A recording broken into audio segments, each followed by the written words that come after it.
Karena Nabi SAW mengajak para sahabat untuk menguatkan keyakinan dalam hati mereka, bertawakal kepada Allah. Allah tidak akan mungkin membinasakan orang-orang beriman. Allah akan memberikan hasil kalau seseorang menyerahkan urusannya kepada Allah. Maka akhirnya Allah memberikan kemenangan. 1000 orang berhasil membendung dan mengalahkan 10.000 pasukan Ahzab. Allahu Rabbi wal Islam dini wa Muhammadan Rasulullah. Saudaraku seiman, pada kesempatan ini kita akan membahas sebuah perangkat dan bonus dari Sang Pencipta Allah Subhanahu wa taala. Sekali lagi serial iman. Dari sekian Jumat yang sudah kita bahas serial iman, maka di kesempatan ini sebuah perangkat yang sangat luar biasa. Hal atau perangkat yang paling baik untuk menyandarkan dan menenangkan hati. Hal dan sesuatu yang paling baik untuk mendapatkan semua maslahat dan kebaikan dunia, serta menyelamatkan dari semua mara bahaya, yaitu bertawakal. Berapa banyak orang yang tidak mengetahui masalah tawakal, sehingga mereka menggantungkan diri dan nasibnya kepada diri mereka sendiri atau manusia atau makhluk, sehingga mereka celaka dan juga jauh dari kebaikan yang mereka harapkan. Tawakal disebutkan oleh Ibnu Hajar rahimahullah dalam Fathul Bari di jilid 11 di halaman 100, di halaman 305-nya, beliau mengatakan tawakal dari kata-kata wukul atau dari akar kata wukul yang berarti menyerahkan yang diikuti dengan keyakinan dan kepercayaan. Ibnu Rajab lebih jauh rahimahullah menyebutkan dalam kitab Jami' Ulum wal Hikam di halaman 516 menjelaskan, mengatakan hakikat tawakal adalah bagaimana seorang hamba memiliki hati yang benar atau memiliki benarnya penyandaran hati kepada Allah Azza wa Jal untuk meraih berbagai kemaslahatan dan kebaikan dan menghilangkan dirinya dan menjauhkan dari mara bahaya, baik dalam urusan dunia maupun juga akhirat. Menyerahkan seluruh urusan kepada Allah dengan meyakini bahwa tidak ada yang memberi, menghalangi, mendatangkan bahaya, memberikan manfaat kecuali Allah semata. Setiap ibadah atau perintah dalam Al-Quran ataupun hadis Nabi SAW, maka Allah menggantungkan padanya keutamaan atau dikenal dengan fadilah. Dan ini adalah motivator terbesar bagi setiap muslim agar dia semangat untuk mengerjakannya. Misal, dia ingin rajin mengerjakan sholat malam, sedekah, bakti sama orang tua, berzikir, membaca Al-Quran, menjenguk orang sakit. Apa saja jenis-jenis ibadah termasuk bertawakal kepada Allah, maka sangat dianjurkan untuk dia membaca keutamaannya, supaya dia tahu apa sebenarnya yang dia dapatkan pada saat dia mengerjakan apa yang sudah Allah janjikan tersebut. Sebagaimana juga bila dia ingin menjauhkan diri dari perbuatan yang Allah haramkan, riba, zina, dusta, dan yang sejenisnya, apapun pelanggaran tersebut, maka dia mencari tahu tentang ancaman Allah agar dia meninggalkan perbuatan tersebut, karena dia tahu dia akan dihukum dengan hukuman yang sudah diancamkan tersebut. Keutamaan tawakal sangat banyak. Kita akan ringkaskan di beberapa poin. Yang pertama, tawakal sendiri adalah ibadah kepada Allah Subhanahu wa taala. Sangat banyak ayat Al-Quran di mana Allah memerintahkan kita agar bertawakal kepadanya. Sebagaimana tadi sudah dijelaskan, tawakal adalah seseorang itu berusaha, kemudian dia menyerahkan semua hasil usahanya kepada Allah Subhanahu wa taala. Itu ringkasnya. Dalil yang pertama berhubungan dengan masalah dia adalah ibadah. Firman Allah Subhanahu wa taala dalam surah Al-Imran surah nomor 3 159 yang bunyinya, A'udzu billahi minasyaitonir rajim, fa bima rahmatin minallahi linta lahum walau kunta faddan ghalidhal qalbi lam faddu min hawlik fa'fu anhum wastaghfir lahum washawirhum fil amr fa idza azamta fatawakkal 'ala Allah innallaha yuhibbul mutawakkilin. Yang artinya, dengan rahmat dari Tuhanmu lah, dari Allah wahai Muhammad, engkau berlemah lembut dengan mereka. Kalau seandainya engkau bersikap keras dan kasar kepada mereka, maka pastilah mereka akan meninggalkanmu. Oleh karena itu maafkanlah mereka, mohonlah ampun untuk mereka, dan ajaklah mereka bermusyawarah. Serta kalau seandainya engkau sudah memilih satu keputusan untuk mengerjakan perbuatan, bertawakallah kepada Allah. Sesungguhnya Allah menyukai orang-orang yang bertawakal. Juga dalam surah Al-Ma'idah surah nomor 5 ayat 23 yang berbunyi, A'udzu billahi minasyaitonir rajim. Qala rajulani minal ladzina yakhafuna an'ama Allahu 'alaihim adkhulu 'alaihimul bab fa idza dakhaltumuhu fa innakum ghalibun wa 'ala Allahi fatawakkalu in kuntum mu'minin. Berkatalah dua orang dari Bani Israel pada saat mereka akan menyerang wilayah Palestina dan menguasai bersama Musa alaihissalam, sebagian besar Bani Israel ketakutan, mereka tidak mau ingin menyerang.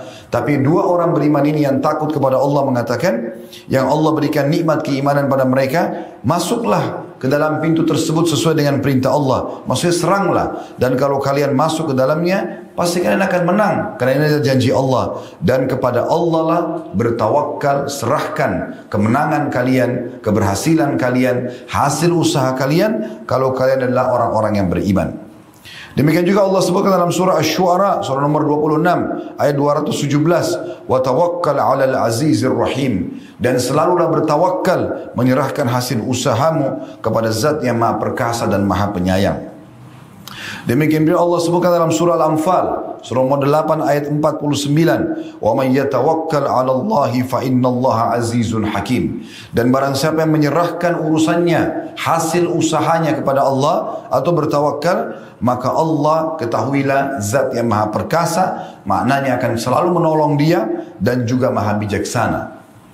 Demikian pula Allah sebutkan dalam surah Al-Furqan, surah nomor 25 ayat 58, yang bunyinya, wa tawakkal 'alal hayy alladhi la yamutu wasabbih bihamdi wa kafa bihi bidzunubi ibadihi khabira. Yang artinya, dan selalulah bertawakal kepada Zat yang selalu hidup dan tidak akan pernah mati, dan bertasbihlah dengan memujinya, serta cukuplah bagi Allah mengetahui dosa hamba-hambanya.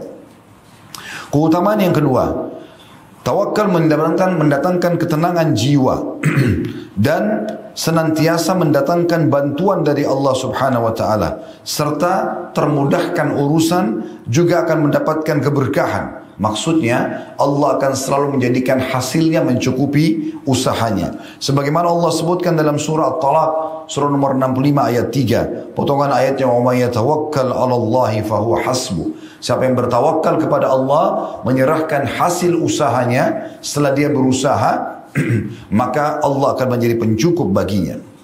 Demikian pula juga disebutkan di dalam faedah yang lain adalah yang ketiga, sebab rezeki dan pencukupan segala kebutuhan. Sebagaimana Nabi SAW memaknakan dan menafsirkan At-Talaq tadi ayat 3, wa may yatawakkal 'ala Allahi fahuwa hasbuh. Siapa yang bertawakal kepada Allah, Allah akan jadi pencukup baginya. Beliau mengatakan kepada Abi Dzar radhiyallahu anhu, "Lau anna an-nasa kullahum akhadhu biha kafathum." Hadis riwayat Ahmad, yang artinya seandainya manusia betul-betul bertakwa dan bertawakal kepada Allah, maka pasti Allah akan mencukupi urusan dunia dan juga urusan agama mereka. Disebutkan dalam Jami' Ulum wal Hikam di halaman 526. Saudaraku seiman, Ibnu Jarir At-Tabari menyebutkan dan menjelaskan tafsir daripada At-Talaq ayat 3, wa may yatawakkal 'ala Allahi wa huwa hasbuh. Siapa yang bertawakal kepada Allah, Allah akan jadi pencukup baginya. Beliau mengatakan, barang siapa yang bertakwa pada Allah dan menjalankan perintahnya, juga menyandarkan hatinya kepada Allah atau bertawakal, maka pasti Allah akan memberikan kecukupan baginya. Tafsir At-Tabari jilid 23 ayat 46 atau di halaman 46. Demikian pula Al-Qurtubi rahimahullah menyebutkan dalam tafsir Qurtubi jilid 18 halaman 161. Kurang lebih terjemahannya, barang siapa yang menyandarkan dirinya kepada Allah, maka Allah akan memberikan kecukupan pada segala urusannya. Asy-Syaukani menyebutkan dalam Fathul Qadir di jilid 7 halaman 241, barang siapa yang menyerahkan urusannya pada Allah, maka Allah akan memberi kecukupan pada urusannya tersebut. Banyak contoh-contoh dalam masalah ini. Misal seseorang baru memulai usaha, apapun itu sifatnya, tugas dia adalah mencoba, berusaha, selebihnya dia serahkan hasilnya kepada Allah. Dan jangan pernah putus asa, karena Allah akan merahmati semua usaha selama bukan hal yang diharamkan olehnya. Atau dia sedang ingin memecahkan sebuah permasalahan yang dihadapi, utangnya yang belum terlunasi, permasalahan dalam rumah tangganya, permasalahan anak-anak, orang tua, mertua, teman-teman, permasalahan di sekitarnya, musuh yang akan mengalahkan dia, apapun sifatnya. Dia tugasnya berikhtiar, mencoba bagaimana yang muncul di benak dia, terlintas di hati dia, selama bukan haram dia ikhtiar. Kemudian dia penuhkan hatinya dengan bertawakal kepada Allah. Serahkan, Allah akan selesaikan. Ribut dengan istri pun tinggal membahasakan kepada dia, kenapa harus seperti ini, kenapa tidak seperti ini, bukankah Allah larang? Selebihnya tawakal kepada Allah. Buka usaha, buka saja dulu. Bagaimana caranya? Diusahakan semampu dia, setelah itu dia bertawakal kepada Allah SWT. Menghadapi musuh pun sama. Bagaimana seseorang menyiapkan pasukan dan kekuatan semampunya walaupun sedikit, selebihnya bertawakal kepada Allah. Semua ini akan mendatangkan keberhasilan yang pasti sebagaimana sudah dijanjikan. As-Sa'di mengatakan juga dalam tafsir beliau, makna daripada At-Talaq ayat 3, barang siapa yang bertawakal kepada Allah maka Allah jadi pencukup baginya. Barang siapa yang menyandarkan diri pada Allah dalam urusan dunia maupun agama untuk meraih manfaat dan terlepas dari segala macam kemudaratan, dan ia pun menyerahkan urusannya kepada Allah, maka Allah akan mencukupi urusannya.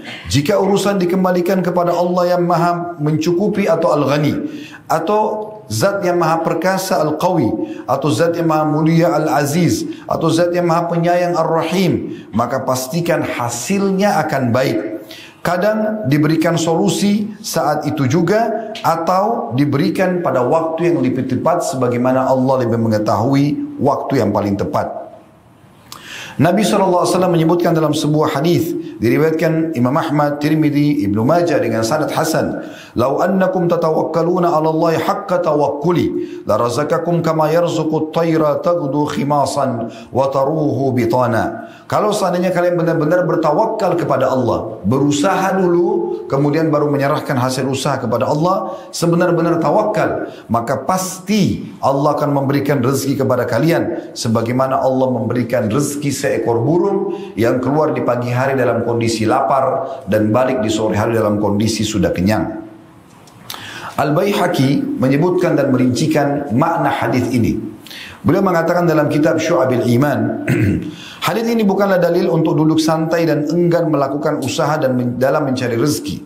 Karena burung tersebut yang disebutkan dalam hadis pergi di pagi hari untuk mencari rezeki. Jadi yang dimaksud dalam hadis ini, seandainya mereka bertawakal kepada Allah dengan pergi, berusaha dan melakukan segala aktivitas dalam meraih rezeki, dengan memastikan dan meyakini semua rezeki berada di tangan Allah dan dari sisinya, maka mereka akan memperoleh rezeki tersebut sebagaimana burung yang pergi di pagi hari dalam keadaan lapar kemudian kembali dalam keadaan kenyang. Imam Ahmad rahimahullah memberikan tanggapan dalam masalah hadis ini pada saat ditanya tentang orang-orang yang hanya duduk manis di rumahnya atau di masjid seraya berkata, aku tidak perlu bekerja, toh rezekiku juga sudah tercatat dan akan datang. Maka beliau mengatakan, sungguh orang yang berfikiran seperti itu sangat bodoh. Karena Nabi SAW telah bersabda, Inna Allah ja'ala rizki tahta dhilli rumhi. Hadis ini sahih riwayat Ahmad. Sesungguhnya Allah telah menjadikan rezekiku di bawah bayangnya tombakku. Maksudnya usahaku.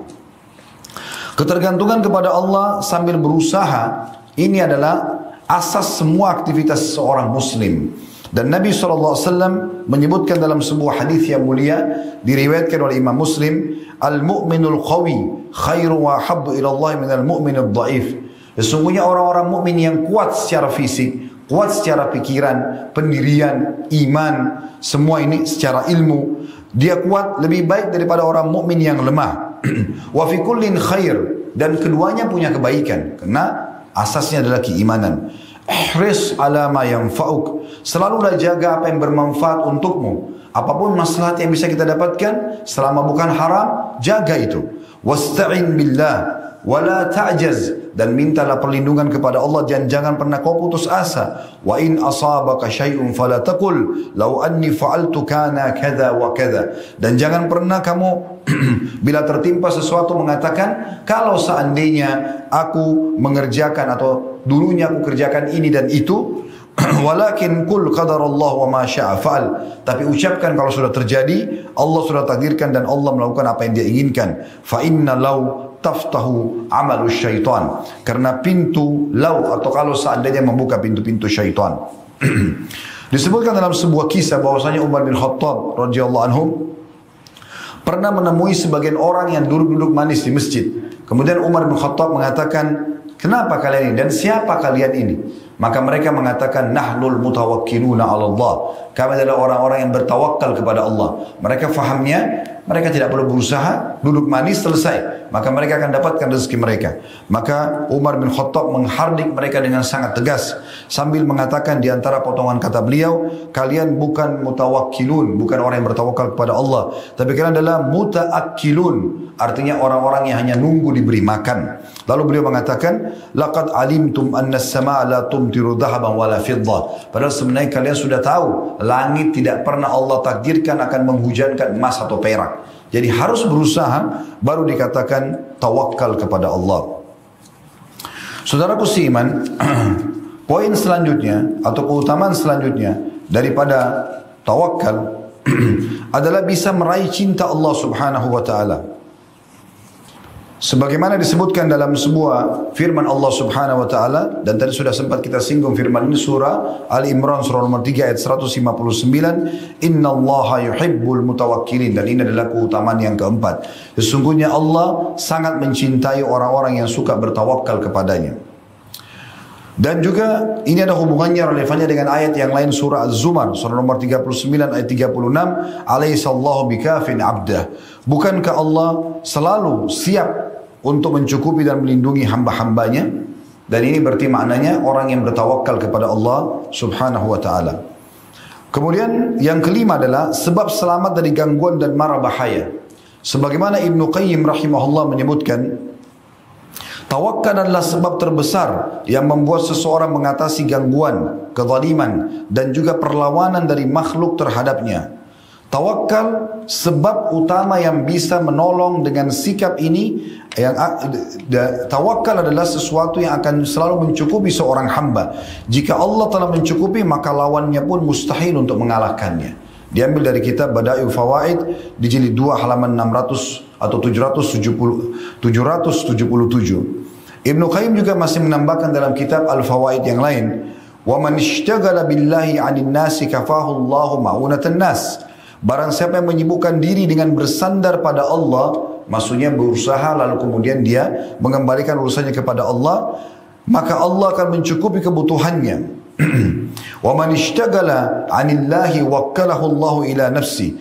Dan sebaliknya barang siapa yang menyibukkan diri dengan dirinya sendiri, tidak pernah mau bergantung pada Allah SWT, selalu bangga dengan kepintarannya, dengan hartanya, dengan ijazahnya, dengan apa saja yang dianggap sebagai sebuah kelebihan, tanpa pernah menyerahkan dan bergantung pada Allah, maka Allah akan membiarkan dia bergantung dan bersandar pada dirinya sendiri. Dia tidak akan berhasil dan tidak akan mendapatkan manfaat dari usahanya.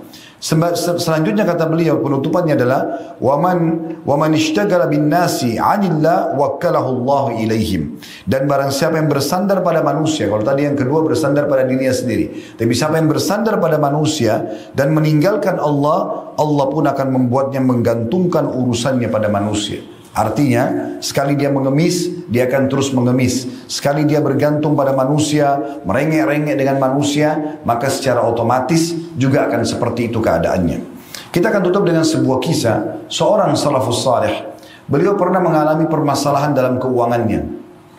Setiap hari dia selalu mencari pendapatan, dan pendapatan harian yang hanya dia utamakan saja. Satu hari dia pulang ke rumahnya, dia tidak memiliki apa-apa sama sekali. Istrinya dan anaknya sudah kelaparan, dan pada saat dia mengucapkan salam masuk ke dalam rumahnya di malam hari, istrinya mengatakan, apa ada bekal buat kami hari ini? Kata dia, sungguh saya sudah berusaha tapi tidak mendapatkan apapun. Maka saya tidak tahu harus berbuat apa lagi, tapi saya akan bertawakal kepada Allah. Maksudnya saya sudah berusaha, tapi sekarang saya akan coba serahkan usaha ini kepada Allah. Setelah ini saya akan coba lagi keluar untuk ikhtiar. Maka pada saat itu, kalau tiba maghrib atau malam hari, tepatnya awal malam, semua toko sudah tutup, pasar sudah tutup, tidak ada usaha, tidak ada upaya dan usaha untuk bisa mendapatkan rezeki di malam hari, kecuali orang mengemis saja. Maka dia keluar dari rumahnya, setelah dia istirahat sejenak, maka dia tidak tahu harus kemana, kemudian dia lihat sebuah masjid. Lalu dia ke masjid tersebut, lalu kemudian dia menyalakan obor kecil di masjid tersebut. Dan di masa itu ada obor dan tidak ada penerangan lampu seperti kita. Lalu kemudian dia sholat sesuai dengan apa yang Allah mudahkan, kemudian sambil berdoa kepada Allah Subhanahu Wa Taala. Subhanallah, Allah ijabah doanya. Di malam itu terjadi kegelisahan yang sangat luar biasa oleh seorang raja yang berkuasa di wilayah tersebut. Maka raja itu pun karena gelisah, dia tidur kemudian terbangun karena mimpi melihat kematian, melihat neraka. Dia ketakutan, dia mengambil kantong-kantong harta yang dia simpan dari emas, dinar emas, sekian banyak kantong. Kemudian dia memikulnya lalu dia mengatakan, ya Allah, agar engkau selamatkan dari azabmu, aku akan bersedekah harta ini sesuai dengan orang yang engkau tunjuk. Maka pada saat dia naik kudanya, dia pun mengatakan, saya akan membiarkan kuda ini jalan dan semoga engkau berikan petunjuk kepadaku. Maka dia biarkan kuda tersebut jalan sambil dia mengarahkan juga mengikuti tali kekangannya sampai kuda itu masuk ke pagar masjid atau di halaman masjid yang tadi ada orang susah itu. Kemudian dia pun turun, dia bingung kenapa kuda ini berhenti di tempat ini. Dia masuk ke dalam masjid, dia dengar ada seperti suara bisikan kecil, seseorang yang sedang berdoa atau bermunajat. Dia mendekati orang tersebut dan dia dengarkan apa yang sedang diucapkan. Ternyata orang itu sedang mengeluh kepada Allah Subhanahu wa taala. Di antara potongannya dia mengatakan, ya Allah, sungguhnya engkau tahu aku sudah berusaha hari ini. Aku pun tidak ingin mencoreng keimananku dan aku ingin bertawakal kepadamu. Utuslah, berikanlah untukku ya, rezeki dari hamba-hambamu yang bisa datang kepadaku. Dan aku sudah menyerahkan urusanku ini kepadamu. Maka setelah dia berdoa, sang raja ini mengatakan, aku telah mendengar doamu tadi, dan aku ini sudah niat bersedekah malam ini dengan harta ini. Maka ambillah kantong-kantong dinar ini. Dan ketahuilah akulah raja wilayah ini, dan aku akan memberikan engkau kesempatan untuk setiap saat datang ke istanaku di saat kamu butuh. Maka datanglah saja, tinggal minta kepadaku. Maka ucapan orang miskin yang soleh ini luar biasa. Ini penutupan khutbah kita dan ini penting sekali. Kalau seandainya semua jemaah membawa pulang pesan ini saja, sudah cukup sebenarnya. Bagaimana kekuatan iman dan keyakinan seorang mukmin terhadap Tuhannya dan ketergantungan yang luar biasa bukan pada manusia tapi kepada Allah Subhanahu wa taala. Dia mengatakan, kalau aku punya hajat lagi wahai sang raja, aku tidak akan datang kepada Anda, tapi aku akan datang kepada raja yang sebenarnya, Allah Subhanahu wa taala yang telah mengutus Anda untuk datang membawakan rezeki ini kepadaku. Inilah teman-teman sekalian, tawakal kepada Allah. Sebuah perangkat yang harus tidak luput dari seorang muslim, berusaha kemudian dia serahkan hasil usahanya kepada Allah Subhanahu wa taala dengan sepenuh keyakinan Allah akan membantu dia. Aku qauli hadza, saya sudah mengucapkan perkataan ini, wa astaghfirullah li wa lakum, dan saya beristighfar kepada Allah, mengajak jemaah istighfar kepada Allah. Fastaghfiruhu innahu wal ghafurur rahim. Beristighfarlah kepada-Nya karena Dia Maha Pengampun lagi Maha Penyayang. Alhamdulillah, wassalatu wassalamu ala rasulillah. Segala puji dan puja kehadirat Allah Subhanahu wa ta'ala, juga salawat dan taslim kepada Nabi besar Muhammad sallallahu alaihi wa ala alihi wa sahbihi wasallam.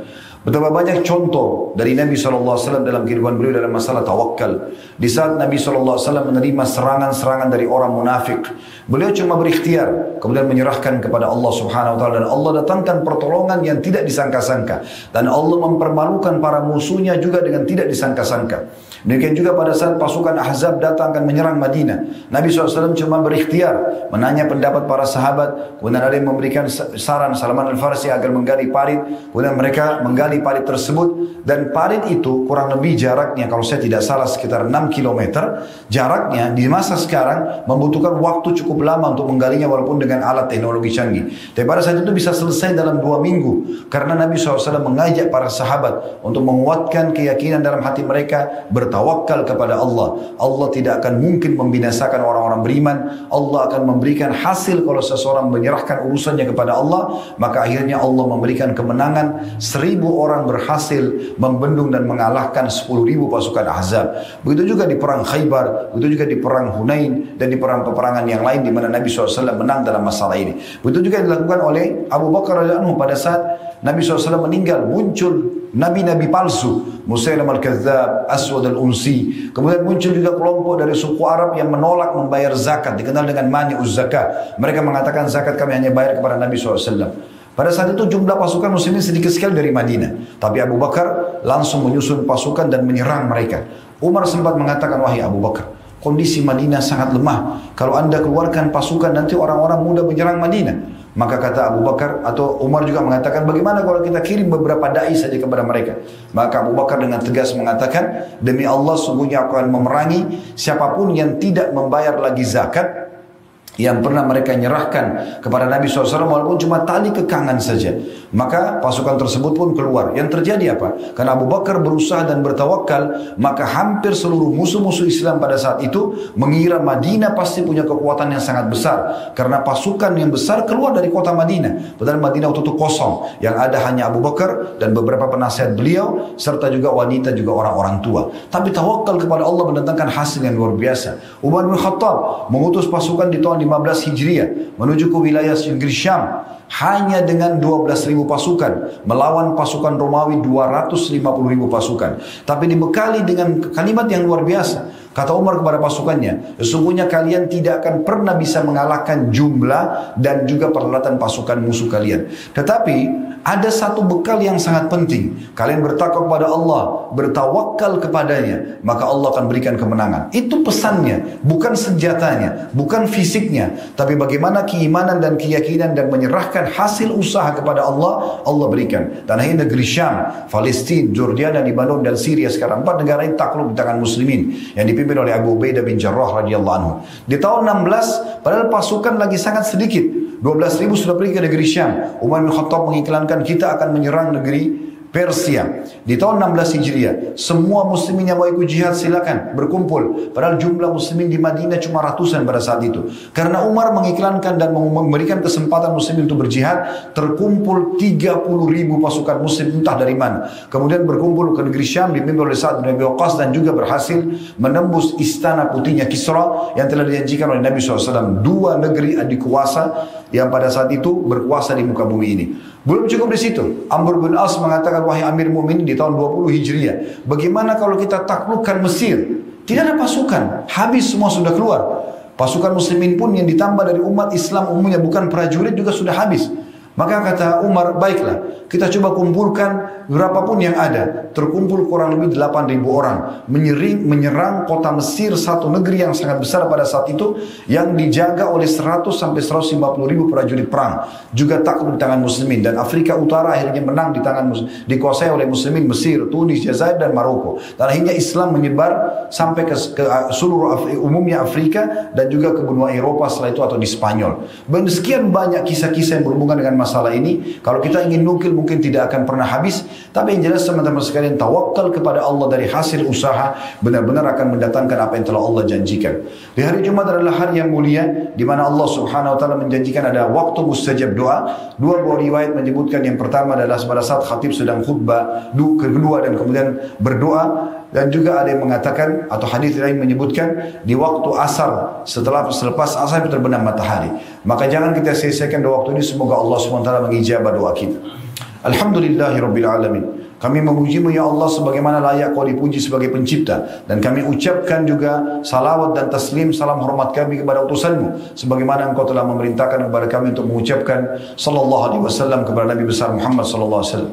Ya Allah, kami tidak kumpul di masjid ini, di rumah-Mu ini, kecuali ingin mengerjakan satu perintah yang Kau wajibkan kepada kami, yaitu salat Jumat. Terimalah ibadah ini dengan pahala yang sempurna, serta terimalah seluruh amal-amal saleh yang pernah kami kerjakan, yang sedang kami kerjakan, yang akan kami kerjakan sampai menjelang ajal nanti dengan pahala yang sempurna. Ya Allah, maafkanlah semua kesalahan-kesalahan kami, kesalahan kedua orang tua kami. Bahkan ampunilah seluruh muslimin dan muslimat, mukminin dan mukminat yang hidup dan juga yang sudah meninggal. Ya Allah, makmurkan negara kami, amankan negara kami, sebarkanlah keamanan, jadikanlah seluruh umat Islam di bawah naungan ukhuwah Islamiyah, dan juga berilah hidayah pada pemimpin kami agar menjalankan tugas mereka dengan baik. Maafkanlah kesalahan-kesalahan mereka, serta satukan hati-hati kami supaya kami bersama-sama memakmurkan negara ini dan menjaga keamanannya, dan juga jadikan kami contoh bagi negara-negara yang lain.